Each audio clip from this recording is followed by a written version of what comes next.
ओम शांति। 27 दिसंबर 2025 के ईश्वरीय महावाक्य। पहले सुनते हैं मुरली के मुख्य पॉइंट्स। बाबा ने कहा, बच्चे खबरदार रहना, हमारा बनकर कोई क्रिमिनल काम नहीं करना, नहीं तो पत्थर बुद्धि बन जाओगे। तुम यहाँ बैठे हो पापों को भस्म करने, इसलिए अब आगे पाप नहीं करना, नहीं तो वह 100 गुना बन जाएगा। फिर बाबा ने कहा, देवता बनना है तो उसके लिए मेहनत करनी पड़े, पढ़ाई की लिफ्ट तो जरूर चाहिए। मुरली नहीं सुनेंगे तो फिर एब्सेंट हो जाएंगे। गॉडली यूनिवर्सिटी में एब्सेंट थोड़े ही होना चाहिए। अगर फिर भी कोई आसुरी दुनिया में चला जाता है तो उनको ब्राह्मण नहीं शूद्र कहा जाएगा। और लास्ट में बाबा ने कहा, यह ज्ञान है चढ़ती कला का मार्ग।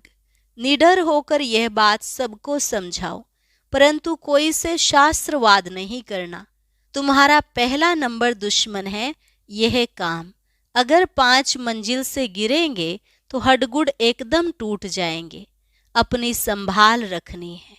और अब सुनते हैं महावाक्यों को विस्तार से। मुरली का सार। मीठे बच्चे, तुम्हारे दुख के दिन अब पूरे हुए। तुम अब ऐसी दुनिया में जा रहे हो जहां कोई भी अप्राप्त वस्तु नहीं। प्रश्न, किन 2 शब्दों का राज तुम्हारी बुद्धि में होने कारण पुरानी दुनिया से बेहद का वैराग्य रहता है? उत्तर, उतरती कला और चढ़ती कला का राज तुम्हारी बुद्धि में है। तुम जानते हो आधा कल्प हम उतरते आए, अभी है चढ़ने का समय। बाप आए हैं नर से नारायण बनाने की सत्य नॉलेज देने। हमारे लिए अब कलयुग पूरा हुआ, नई दुनिया में जाना है, इसलिए इससे बेहद का वैराग्य है। गीत, धीरज धर मनुआ धीरज धर, तेरे सुख के दिन आए कि आए। ओम शांति। मीठे मीठे रूहानी बच्चों ने गीत सुना। रूहानी बाप बैठ समझाते हैं। यह एक ही पुरुषोत्तम संगम युग है, जबकि कल्प कल्प बाप आकर रूहानी बच्चों को पढ़ाते हैं, राजयोग सिखलाते हैं। बाप रूहानी बच्चों को कहते हैं मनुआ अर्थात आत्मा। हे आत्मा, धीरज धरो। आत्माओं से बात करते हैं। इस शरीर का मालिक आत्मा है। आत्मा कहती है, मैं अविनाशी आत्मा हूँ, यह मेरा शरीर विनाशी है। रूहानी बाप कहते हैं, मैं एक ही बार कल्प के संगम पर आकर तुम बच्चों को धीरज देता हूँ कि अब सुख के दिन आते हैं। अभी तुम दुख धाम रौरव नरक में हो। सिर्फ तुम नहीं हो, परंतु सारी दुनिया रौरव नरक में है। तुम जो मेरे बच्चे बने हो, रौरव नरक से निकलकर स्वर्ग में चल रहे हो। सतयुग त्रेता द्वापर पास हो गया, कलयुग भी तुम्हारे लिए पास हो गया। तुम्हारे लिए यह पुरुषोत्तम संगम युग है, जबकि तुम तमो प्रधान से सतो प्रधान बनते हो। आत्मा जब सतो प्रधान बन जाएगी तो फिर यह शरीर भी छोड़ेगी। सतो प्रधान आत्मा को सतयुग में नया शरीर चाहिए, वहां सब कुछ नया होता है। बाप कहते हैं, बच्चे अब दुख धाम से सुख धाम में चलना है, उसके लिए पुरुषार्थ करना है। सुख धाम में इन लक्ष्मी नारायण की राजाई थी। तुम पुरुषार्थ कर रहे हो नर से नारायण बनने का। यह सत्य नर से नारायण बनने की नॉलेज है।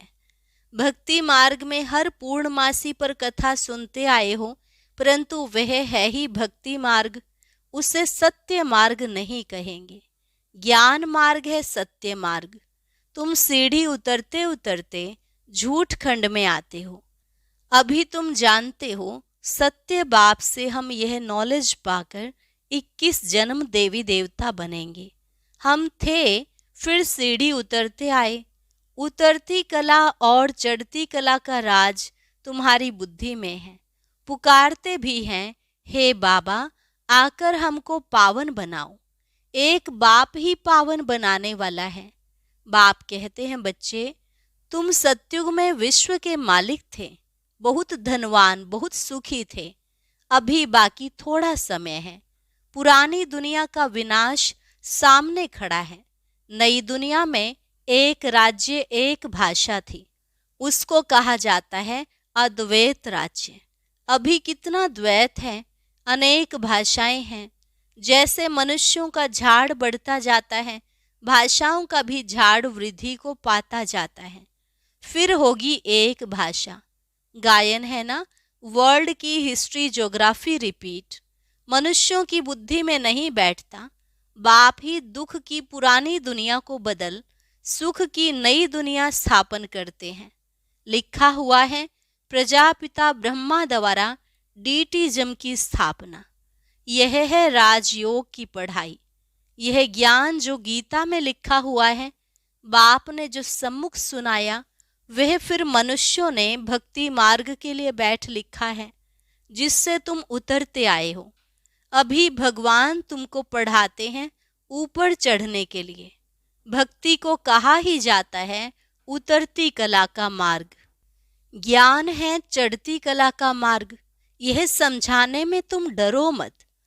भले ऐसे भी हैं जो इन बातों को न समझने कारण विरोध करेंगे, शास्त्रवाद करेंगे, परंतु तुमको कोई से शास्त्रवाद नहीं करना है। बोलो शास्त्र, वेद, उपनिषद व गंगा स्नान करना, तीर्थ आदि करना, यह सब भक्ति कांड है। भारत में रावण भी है बरोबर, जिसकी एफिजी जलाते हैं। वैसे तो दुश्मनों की एफिजी जलाते हैं अल्पकाल के लिए। यह इस एक रावण की ही एफिजी हर वर्ष जलाते हैं। बाप कहते हैं तुम गोल्डन एजिड बुद्धि से आयरन एजिड बुद्धि हो गए हो। तुम कितने सुखी थे। बाप आते ही हैं सुख धाम की स्थापना करने। फिर बाद में जब भक्ति मार्ग शुरू होता है तो दुखी बनते हैं। फिर सुखदाता को याद करते हैं, वह भी नाम मात्र, क्योंकि उनको जानते नहीं।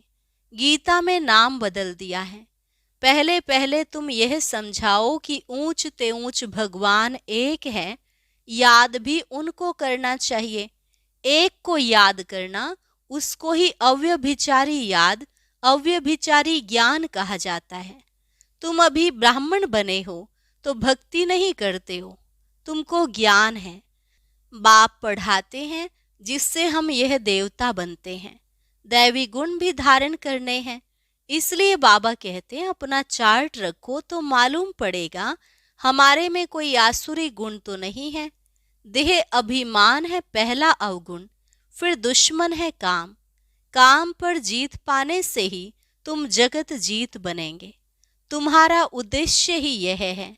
इन लक्ष्मी नारायण के राज्य में कोई अनेक धर्म थे नहीं। सतयुग में देवताओं का ही राज्य होता है। मनुष्य होते हैं कलयुग में। हैं भल वह भी मनुष्य, परंतु दैवी गुणों वाले हैं। इस समय सब मनुष्य हैं आसुरी गुणों वाले। सतयुग में काम महाशत्रु होता नहीं। बाप कहते हैं इस काम महाशत्रु पर जीत पाने से तुम जगत जीत बनेंगे। वहां रावण होता नहीं। यह भी मनुष्य समझ नहीं सकते। गोल्डन एज से उतरते उतरते तमो प्रधान बुद्धि बने हैं। अब फिर सतो प्रधान बनना है। उसके लिए एक ही दवाई मिलती है। बाप कहते हैं अपने को आत्मा समझ, बाप को याद करो तो जन्म जन्मांतर के पाप भस्म हो जाएंगे। तुम बैठे हो पापों को भस्म करने, तो फिर आगे पाप नहीं करना चाहिए, नहीं तो वह 100 गुना बन जाएगा। विकार में गए तो 100 गुना दंड पड़ जाएगा। फिर वह मुश्किल चढ़ सकते हैं। पहला नंबर दुश्मन है यह काम। 5 मंजिल से गिरेंगे तो हड्डगुड़ एकदम टूट जाएंगी, शायद मर भी जाएं। ऊपर से गिरने से एकदम चकनाचूर हो जाते हैं। बाप से प्रतिज्ञा तोड़ काला मुंह किया तो गोया आसुरी दुनिया में चला गया, यहाँ से मर गया। उनको ब्राह्मण भी नहीं शूद्र कहा जाएगा। बाप कितना सहज समझाते हैं। पहले तो यह नशा रहना चाहिए। अगर समझो श्री कृष्ण भगवानुवाच भी हो, वह भी तो जरूर पढ़ा करके आप समान बनाएंगे ना। परंतु श्री कृष्ण तो भगवान हो न सके, वह तो पुनर्जन्म में आते हैं। बाप कहते हैं मैं ही पुनर्जन्म रहित हूँ। राधे कृष्ण, लक्ष्मी नारायण अथवा विष्णु एक ही बात है। विष्णु के दो रूप लक्ष्मी नारायण, और लक्ष्मी नारायण का ही बचपन है राधे कृष्ण। ब्रह्मा का भी राज समझाया है, ब्रह्मा सरस्वती सो लक्ष्मी नारायण। अब ट्रांसफर होते हैं, पिछाड़ी का नाम इनका ब्रह्मा रखा है। बाकी यह ब्रह्मा तो देखो एकदम आयरन एज में खड़ा है। यही फिर तपस्या कर श्री कृष्ण व श्री नारायण बनते हैं। विष्णु कहने से उसमें दोनों आ जाते हैं। ब्रह्मा की बेटी सरस्वती, यह बातें कोई समझ ना सके। चार भुजा ब्रह्मा को भी देते हैं, क्योंकि प्रवृत्ति मार्ग है ना, निवृत्ति मार्ग वाले यह ज्ञान दे नहीं सकते। बहुतों को बाहर से फंसा कर ले आते हैं कि चलो हम प्राचीन राजयोग सिखलाएं। अब सन्यासी राजयोग सिखला न सके। अब ईश्वर आए हैं, तुम अब उनके बच्चे ईश्वरीय संप्रदाय बने हो। ईश्वर आए हैं तुमको पढ़ाने, तुमको राजयोग सिखला रहे हैं। वह तो है निराकार, ब्रह्मा द्वारा तुमको अपना बनाया है। बाबा बाबा तुम उनको कहते हो। ब्रह्मा तो बीच में इंटरप्रेटर है, भाग्यशाली रथ है। इस द्वारा बाबा तुमको पढ़ाते हैं, तुम भी पतित से पावन बनते हो। बाप पढ़ाते हैं मनुष्य से देवता बनाने। अभी तो रावण राज्य है, आसुरी संप्रदाय है ना।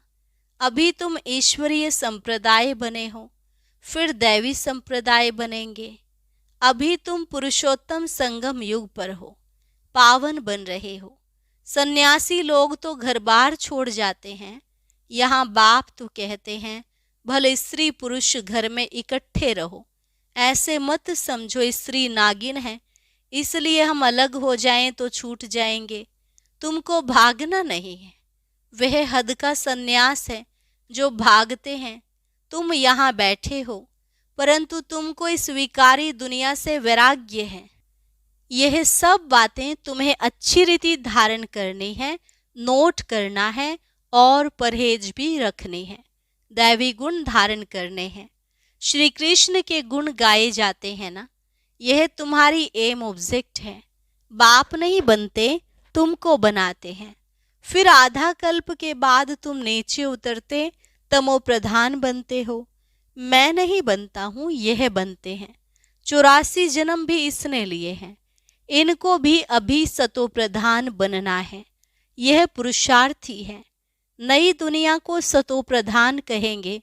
हर एक चीज पहले सतो प्रधान फिर सतो रजो तमो में आती है।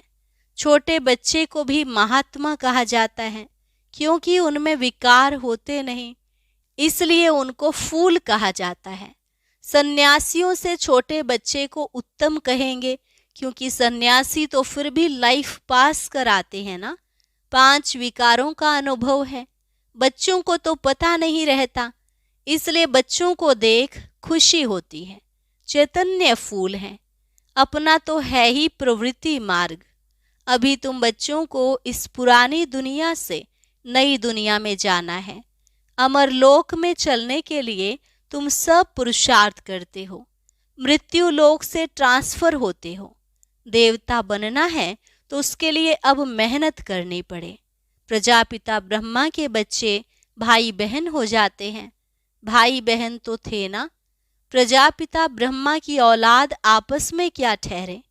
प्रजापिता ब्रह्मा गाया जाता है। जब तक प्रजापिता का बच्चा ना बने, सृष्टि की रचना कैसे हो। प्रजापिता ब्रह्मा के हैं सब रूहानी बच्चे। वह ब्राह्मण होते हैं जिस्मानी यात्रा वाले, तुम हो रूहानी यात्रा वाले। वह पतित तुम पावन। वह कोई प्रजापिता की संतान नहीं है, यह तुम समझते हो। भाई बहनें जब समझें तब विकार में ना जाएं। बाप भी कहते हैं खबरदार रहना, हमारा बच्चा बनकर कोई क्रिमिनल काम नहीं करना, नहीं तो पत्थर बुद्धि बन जाएंगे। इंद्र सभा की कहानी भी है। शूद्र को ले आई तो इंद्र सभा में उनकी बदबू आने लगी, तो बोला पतित को यहाँ क्यों लाया है, फिर उनको श्राप दे दिया। वास्तव में इस सभा में भी कोई पतित आ नहीं सकते। भल बाप को मालूम पड़े व ना पड़े, यह तो अपना ही नुकसान करते हैं और ही 100 गुना दंड पड़ जाता है। पतित को अलाउ नहीं है, उन्हों के लिए विजिटिंग रूम ठीक है। जब पावन बनने की गारंटी करे, दैवी गुण धारण करे, तब अलाउ हो। दैवी गुण धारण करने में टाइम लगता है। पावन बनने की एक ही प्रतिज्ञा है। यह भी समझाया है देवताओं की और परमात्मा की महिमा अलग अलग है। पतित पावन, लिबरेटर, गाइड बाप ही है। सब दुखों से लिबरेट कर अपने शांति धाम में ले जाते हैं। शांति धाम, सुख धाम और दुख धाम, यह भी चक्र है। अभी दुख धाम को भूल जाना है। शांति धाम से सुख धाम में वो आएंगे जो नंबरवार पास होंगे, वही आते रहेंगे। यह चक्र फिरता रहता है। ढेर की ढेर आत्माएं हैं, सबका पार्ट नंबरवार है, जाएंगे भी नंबरवार। उनको कहा जाता है शिव बाबा का सिजरा अथवा रुद्रमाला। नंबरवार जाते हैं, फिर नंबरवार आते हैं। दूसरे धर्म वालों का भी ऐसा होता है। बच्चों को रोज समझाया जाता है, स्कूल में रोज नहीं पढ़ेंगे, मुरली नहीं सुनेंगे तो फिर एब्सेंट हो जाएंगे। पढ़ाई की लिफ्ट तो जरूर चाहिए। गॉडली यूनिवर्सिटी में एब्सेंट थोड़े ही होनी चाहिए। पढ़ाई कितनी ऊंच है जिससे तुम सुख धाम के मालिक बनते हो। वहाँ तो अनाज सब फ्री रहता है, पैसा नहीं लगता। अभी तो कितना महंगा है, 100 वर्ष में कितना महंगा हो गया है। वहाँ कोई अप्राप्त वस्तु नहीं होती जिसके लिए मुश्किलात आए। वह है ही सुख धाम। तुम अभी वहाँ के लिए तैयारी कर रहे हो। तुम बेगर टू प्रिंस बनते हो। साहूकार लोग अपने को बेगर नहीं समझते हैं। अच्छा, मीठे मीठे सिकिलधे बच्चों प्रति मात पिता बाप दादा का याद प्यार और गुड मॉर्निंग। रूहानी बाप की रूहानी बच्चों को नमस्ते। रूहानी बच्चों की रूहानी बाप दादा को नमस्ते नमस्ते, गुड मॉर्निंग, शुक्रिया बाबा, शुक्रिया। धारणा के लिए मुख्य सार। पहली पॉइंट, बाप से जो संपूर्ण पावन बनने की प्रतिज्ञा की है, इसे तोड़ना नहीं है। बहुत बहुत परहेज रखने हैं। अपना चार्ट देखना है, हमारे में कोई अवगुण तो नहीं है। गॉडली यूनिवर्सिटी में कभी भी एब्सेंट नहीं होना है। सुख धाम का मालिक बनने की ऊंची पढ़ाई एक दिन भी मिस नहीं करनी है। मुरली रोज जरूर सुननी है। वरदान, हर सेकंड हर संकल्प के महत्व को जान, पुण्य की पूंजी जमा करने वाले पद्मा पदमपति भव। हर सेकंड हर संकल्प के महत्व को जान, पुण्य की पूंजी जमा करने वाले पद्मा पदमपति भव। आप पुण्य आत्माओं के संकल्प में इतनी विशेष शक्ति है जिस शक्ति द्वारा असंभव को संभव कर सकते हो। जैसे आजकल यंत्रों द्वारा रेगिस्तान को हरा भरा कर देते हैं, पहाड़ियों पर फूल उगा देते हैं, ऐसे आप अपने श्रेष्ठ संकल्पों द्वारा नाउम्मीदवार को उम्मीदवार बना सकते हो। सिर्फ हर सेकंड हर संकल्प की वैल्यू को जान, संकल्प और सेकंड को यूज कर पुण्य की पूंजी जमा करो। आपके संकल्प की शक्ति इतनी श्रेष्ठ है जो एक संकल्प भी पद्मा पदमपति बना देता है। स्लोगन, हर कर्म अधिकारीपन के निश्चय और नशे से करो तो मेहनत समाप्त हो जाएगी। हर कर्म अधिकारीपन के निश्चय और नशे से करो तो मेहनत समाप्त हो जाएगी। अव्यक्त इशारा, अब संपन्न व कर्मातीत बनने की धुन लगाओ। कर्मातीत स्थिति को पाने के लिए विशेष स्वयं में समेटने और समाने की शक्ति धारण करना आवश्यक है। कर्म बंधनी आत्माएं जहाँ हैं वहाँ ही कार्य कर सकती हैं। और कर्मातीत आत्माएं एक ही समय पर चारों ओर अपना सेवा का पार्ट बजा सकती हैं, क्योंकि कर्मातीत हैं। उनकी स्पीड बहुत तीव्र होती है, सेकंड में जहां चाहे वहां पहुंच सकती हैं। तो इस अनुभूति को बढ़ाओ। अच्छा, और अभी सुनते हैं आज का अव्यक्त ज्ञान मोती।